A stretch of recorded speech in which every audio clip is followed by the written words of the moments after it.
大家好，我係潘詠琪，今日想分享科技元素融合中文教學嘅教案。首先講下學生背景，佢哋係中三級非華語學生，中文語文能力相當於本地嘅小三程度，佢哋嘅聽說能力唔錯嘅，但係讀寫能力仍然好弱。人數有17人，分別嚟自尼泊爾啦、菲律賓、印度同埋巴基斯坦。呢個教案呢係屬於校本單元運動與健康嘅前期教學。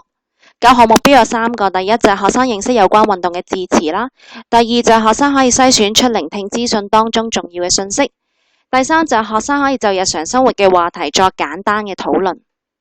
我嘅教學理論有3個，第一就係喜馬拉雅山原則，老師提供最輕省最容易嘅學習方式啊，冇必要就唔好用科技支援教學啦。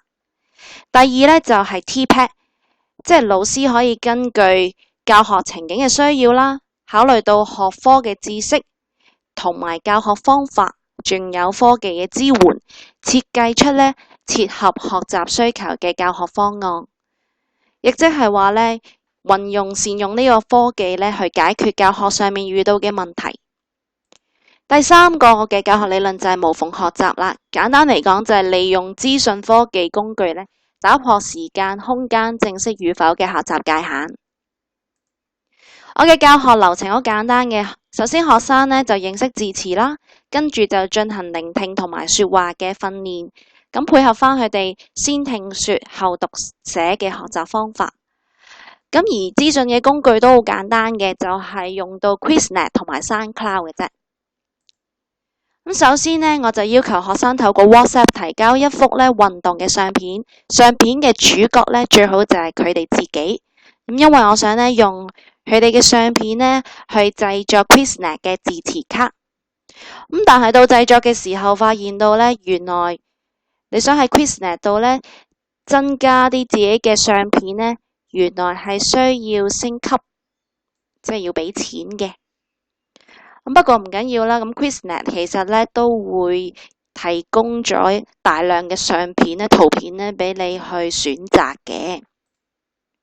咁當製作完呢個 Quizlet 啦，咁就會派發翻個網址啦，同埋二維碼俾學生，方便佢哋隨時可以用佢哋嘅智能電話啦、平板電腦或者係桌上電腦喺課堂之前就要運用呢個 Quizlet 溫習翻有關運動嘅名詞同埋動詞。咁 Quizlet 有一個功能其實就係錄音功能啊。同學可以聽翻嗰個字詞嘅讀音，咁不過又係嗰個問題啦。你要錄低自己嘅聲音係需要到升級，要俾錢嘅。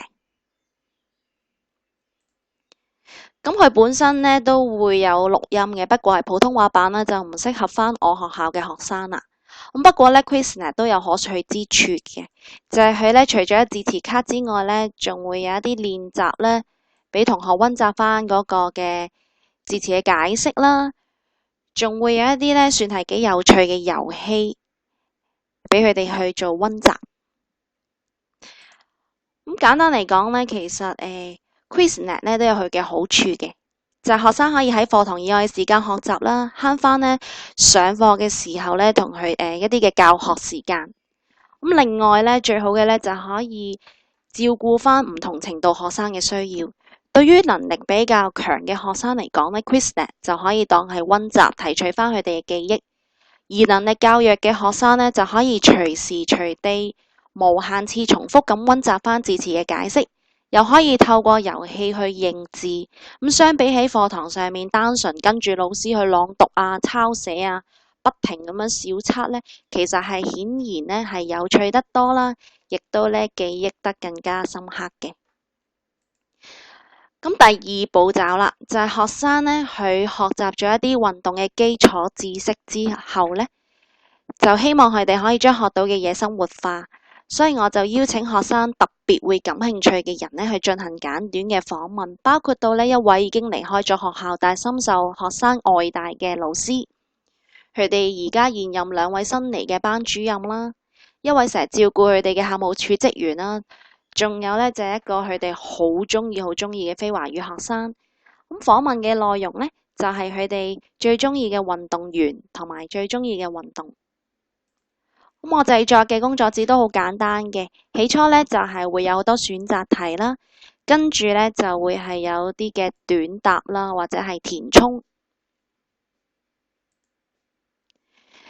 咁我由於呢都係重視返學生聆聽嘅能力，而唔係佢哋書寫能力，咁所以選擇題係比較多嘅。而播放嘅錄音呢，會有2次，第一次呢，希望佢哋重點聽一啲比較顯淺嘅資訊，例如係運動員嘅姓名啊、國籍啊、運動項目。而第2次呢，就重點聽下受訪者呢鍾意嘅原因。咁從佢哋嘅課業睇得出呢，佢哋嘅聆聽嘅能力係唔錯嘅。就算呢有啲答案比較深，例如永不放棄嘅精神啦、風趣幽默啊、增加平衡力。呢啲字詞比較深，但係佢哋都會識答。但係呢，要佢哋做短答啊或者填充呢，就比較困難啦。佢哋可能聽得明嘅，寫到個英文，但係就寫唔到個中文，或者係好多錯字。咁跟住呢，我就會將呢啲錄音呢擺上去 SoundCloud，俾同學可以隨時聽返呢啲錄音作為溫習。咁我發覺到呢，即係訪問返呢學生呢熟悉嘅人呢嘅一啲嘅喜好呢，其實學生係好感興趣、好鍾意嘅，真係會好專注啦，即刻靜晒。咁到第3步啦，就係要佢哋說話。咁首先我都會介紹返一啲呢我喺課堂上面學過嘅網上軟件，例如係網上字典啦，或者係 NVDA 讀評軟件呢，俾學生等佢哋可以自行查考返呢啲字詞嘅讀音。咁跟住佢哋就要進行訪問啦，題目就係我最喜歡的運動，佢哋可以揀自己鍾意嘅人呢去進行訪問。咁但係首先呢，我就會教佢哋點樣可以呢由書面語變返做口語先。咁有啲同學呢係其實講得好好嘅，可以聽下。你最鍾意嘅運動係咩啊？我最鍾意嘅運動係籃球。點解你鍾意呢個運動？我鍾意呢個運動，因為籃球可以令我嘅身體健康。好啦，咁同學呢進行訪問嘅時候係需要錄音啦。錄音之後呢，就將個檔案上載到 SoundCloud，同埋要完成啱啱嗰張嘅工作紙。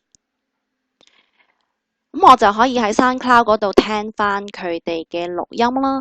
咁有啲呢，其實佢哋嘅錄音好有趣，好似呢位同學訪問佢爸爸。爸爸，你最喜歡的運動是咩啊？田谷啊。你點解鍾意拳擊？我鍾意睇下田谷啊嘛。咁雖然呢，爸爸可能嘅中文呢都唔係話非常之發音正確，咁但係呢，可以將學習中文呢加入咗呢個親子元素呢，我非常之鍾意。跟住可以再聽多一個啦。哪日約會期在你個運動？我會1個月1、2次去做呢個運動。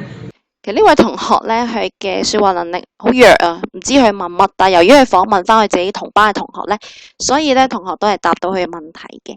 咁老師又可以透過呢啲錄音呢，了解原來同學呢仲未掌握到點樣呢去講啦，同埋可能寫呢好多嘅問題嘅。咁但係呢，SoundCloud真係好多好處啊，可以打破到呢1對多嘅課堂限制啦。學生唔一定要局限喺課室進行說話訓練，佢哋可以有真實嘅語言體驗。咁另外呢，老師又可以將佢哋嘅錄音呢進行教學，糾正返學生呢容易犯錯嘅地方。咁總結啦，作一個反思同埋建議。咁首先呢，我覺得呢，其實因為我哋學校呢都係用慣咗傳統嘅方式呢去學中文，要將科技元素融合中文教學呢，對於老師呢同埋學生嚟講呢都係比較陌生。老師要花好多嘅時間呢去教佢哋開戶口啊，介紹唔同嘅軟件啊，又要解答佢哋好多嘅奇難雜症。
再擺上網，可以俾其他人聽，其實佢哋好興奮嘅。呢啲網上資源呢，都可以提升佢哋嘅學習動機。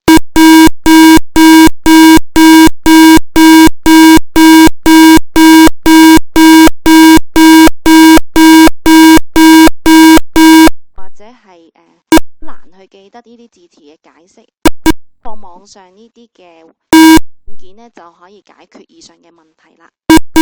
最後呢，就係